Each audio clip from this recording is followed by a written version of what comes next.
Hello everyone, how are you today? Before we start, have you ever read a poem that made you feel something? Today we are going to learn about poetry and explore its meaning together. Okay, let's begin. First, this poem about blue girls. Jadi kita akan membahas poem di sini, kemudian akan mencari jawabannya tentunya ya gitu ya. Mencari jawaban yang benar dari poem di sini.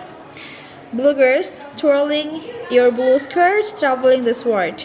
Under the towers of your seminary, go listen to your teacher and old contrary, without believing a word. Tie the white fillet then about your hair, and think no more of what will come to pass. That bluebirds that go walking on the grass and catering on the air. Practice your beauty, blue girls, before it fail. And I will cry with my loud lips and publish, with which all our power shall never establish. It's so frail, for I could tell you a story which is true. I know a woman with a terrible tongue, blurry eyes fallen from blue. All her perfections tarnished, yet is not too long. Since he was lovelier than any of you. Kalau misalkan kita bahas di sini tentang apa ya garis besarnya di sini, blue girls di sini. Di soal nomor 1 itu kita disuruh menjawab tentang tones-nya ya. The tone of the poem can best be described as apa gitu. Kita disuruh cari untuk tones-nya poemnya di sini. Sehingga ketika kita mengerjakan question type model poem seperti ini, itu kita fokus pada secara garis besarnya gitu ya. Jadi jangan terlalu fokus sama per lainnya, karena besok ketika di modul itu hanya ada dua soal biasanya, satu soal tapi tiap modulnya ada, sehingga jangan terlalu fokus sama detail-detailnya, takutnya nanti akan kemakan waktunya banyak di sini. Nah, di sini membahas tentang twirling your blue skirts, traveling this world. Yang pertama, sebentar. Nah, yang di sini tentang apa gitu ya.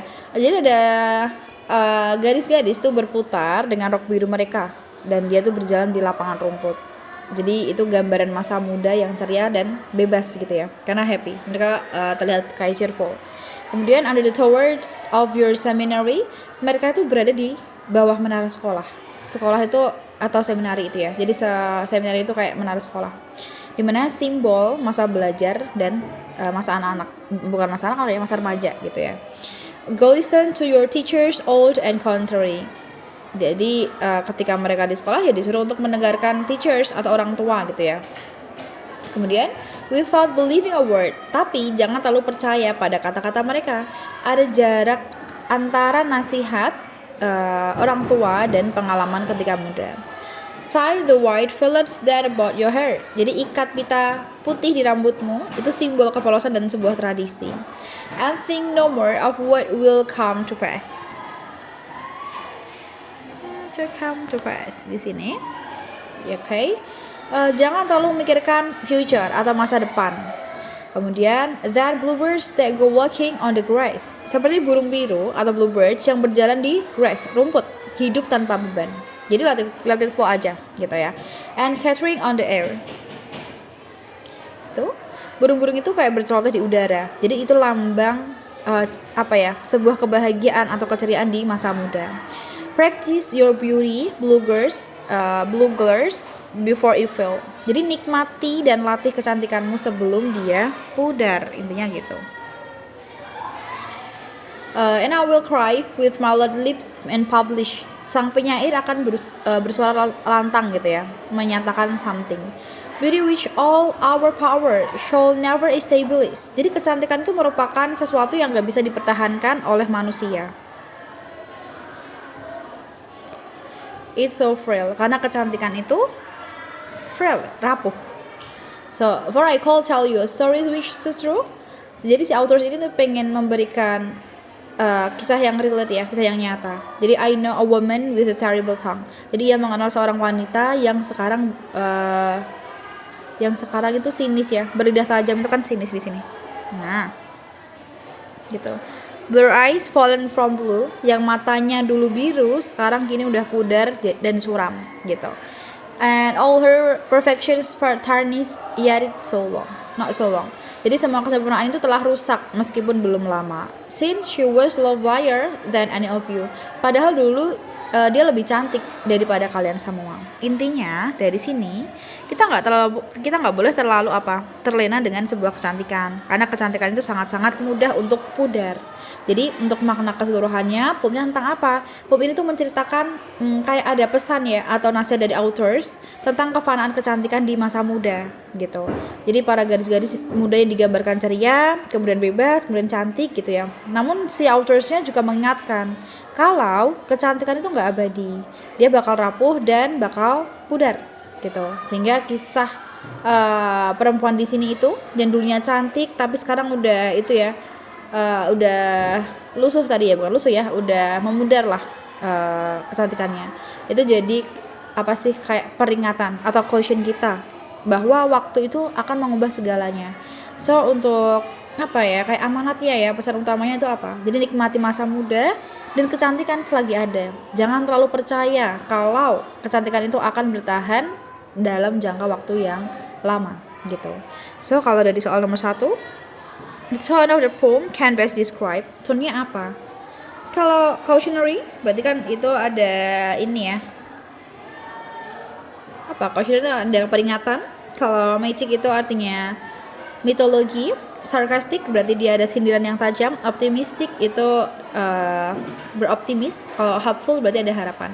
Kalau kita lihat di sini ini kan ada puisi yang memberikan nasihat tentang kecantikan yang akan pudar gitu ya. Sehingga tulisnya di sini lebih tepatnya yang bagian caution atau peringatan.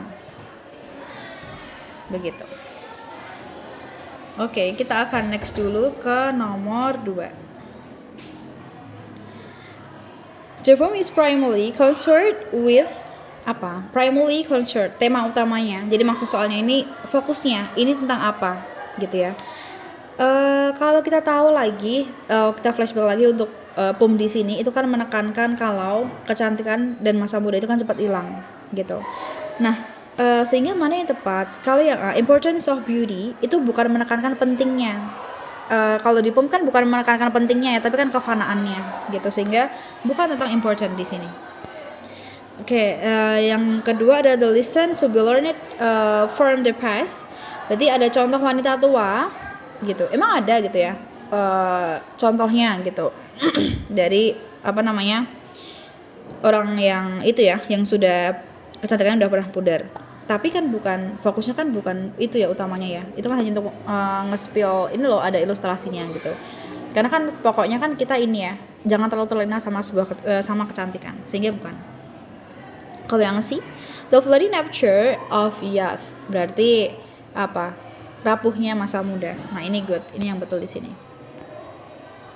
Kenapa yang disalah? Telling story ini bukan hanya cerita ilusi ya. Ini cerita hanya bukan hanya ilustrasi aja atau cerita aja gitu, tapi bukan intinya. Kemudian kalau yang permanence of death itu tidak dibahas di sini, tidak ada kata death di sini di poemnya gitu. Okay, and then kita next dulu ke nomor 3, their eyes fallen from blue, line 15 sorry, ini ya. Nah, itu tentang apa? It's most probably meant to suggest that A, the woman's beauty has deteriorated. B, the woman is tired. The woman is going blind. Disease can happen suddenly. The girls are responsible for the woman's loss of beauty. Their eyes fallen from blue. Jadi itu apa ya, di soal itu kayak menanyakan arti dari frasa tersebut gitu ya. Sehingga apa? Artinya apa? Itu yang matanya yang dulunya biru sekarang kan gini pudar gitu. Jadi itu secara nggak langsung mengartikan kalau sebuah kecantikan itu bisa memudar. Maka yang benar adalah yang A tentunya. Deteriorated. Kalau yang B bukan tired ya di sini ya. Konteksnya bukan tired. Kemudian going blind itu nggak ada indikasi kalau dia itu ada kebutaan di sini atau blind. Kalau yang D itu nggak ada disease ya atau penyakitnya kan nggak disebutkan di sini. And the last one, girls responsible, itu nggak ada kaitannya, tidak disebutkan juga gitu. Oke, so nomor 4, and catering on the air, line 8. Nah di sini, sebentar. Oke, apa yang dimaksud di situ ya? Refers to apa di situ? Nah, kata dari keyword di sini adalah catering, air, dan siapa yang berceloteh kan gitu. Maksud soalnya adalah menentukan subjek frasanya, sehingga yang benar di sini adalah girls and bluebirds, bukan teachernya, karena teachernya itu kan di awal, sehingga yang benar adalah 1 dan 2, yang B. Begitu. Oke, kita next ke nomor 5. The author's characterizations of the woman in the last stanza can be described as last stanza ya. Jadi gimana si authors ini menggambarkan si wanita tua itu, kan gitu. Kenapa sih alasan wanita ini digambarkan matanya pudar, lidahnya tajam, kecantikannya hilang gitu ya? Karena itu melambangkan sebuah kerusakan atau ilustrasi tentang kerusakan. Sehingga yang betul di sini adalah description of decay. Gitu. Yang B kenapa bukan? Undying, unyielding, and hurtful itu lebih ke lidahnya, sifat lidahnya kan bukan untuk sifat lidah ya. Itu kan hanya simbolik saja. Kalau yang C disdainful and disgusted berarti itu nadanya si atau tones dari si authors ini bukan jijik tapi ini realistis sebenarnya. Kalau yang D pleasant atau nostalgic itu bukan sebuah hal yang nostalgia. Full of emotion itu lebih sebenarnya di sini tuh lebih deskriptif ya, karena dia kan memberikan beberapa statement dan ini contohnya, bukan emosional gitu, sehingga ini juga bukan. Oke, nomor 6, the phrase without believing a word, ini ya, line 4, and think no more di sini. Illustrate the girls, apa di situ? Illustrate untuk mengilustrasikan. Kalau di soalnya tanya gitu ya, apa yang ditujukan dari frasa tersebut? Kalau di sini kita bisa tarik kesimpulan untuk alasannya adalah si para gadis yang ini ketika mereka young age atau muda itu digambarkan nggak peduli sama hal yang serius. Ya mereka enjoy aja sama apa yang mereka lakukan. Jadi menikmati masa mudanya. So suspicions, curiga, ini bukan tentang kecurigaan di sini. Terus inherent difficulty with understanding subject, bukan soal kemampuan understanding, bukan ya. Kalau yang C lack of concern about weight the subject gitu.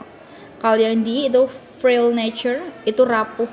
Sebenarnya bukan rapuh ya, tapi sikapnya itu kayak cuek karena mereka ya udah fokus sama apa yang mereka dapatkan saat itu ketika mereka masih muda gitu. And the last one is regret for the feelings of others. Jadi bukan soal perasaan orang lain di sini malah ya. Itu bukan. Sehingga ya betul yang C di sini. Karena mereka bukannya nggak peduli ya, tapi mereka hanya menikmati masa mudanya aja saat itu, gitu. Oke, the last one. The poem's down cold breath describe tentang apa di sini? Maksudnya soal nomor 7 itu apa sih? Nanya ini ya, pesan moralnya dari poemnya ini apa? Kalau kita lihat untuk tonesnya kan tadi ada caution ya tentang sebuah kecantikan gitu ya. Kalau yang A, she will hesitate is lost. Apakah lost di sini? Kan bukan. Kalau yang B, beauty is fading flower. Nah ini baru bener gitu. Jadi tema utamanya tentang kecantikan itu fana, cepat layu seperti bunga gitu. Kalau yang C, all that glitters is not gold. Jadi bukan tentang penampilan yang menipu ya. Cuman kecantikan itu nggak bisa bertahan lama sebenarnya. Beauty is third beauty. Ini sebenarnya ada sebuah site atau kutipan dari Keats ya. Jadi bukan pesan di sini. Bukan pesan di poem di sini. So the last one, the pretty self is in penny in internet. Jadi pepatah ekonomi tentang ekonomi di sini. Ini juga kurang tepat. Begitu. So far silahkan diamati juga, kemudian dianalize juga. Karena untuk mengerjakan soal poem itu kita nggak bisa kalau cuma modal translate aja. Kita harus benar-benar paham dengan konteksnya dan selalu dikaitkan. Gitu.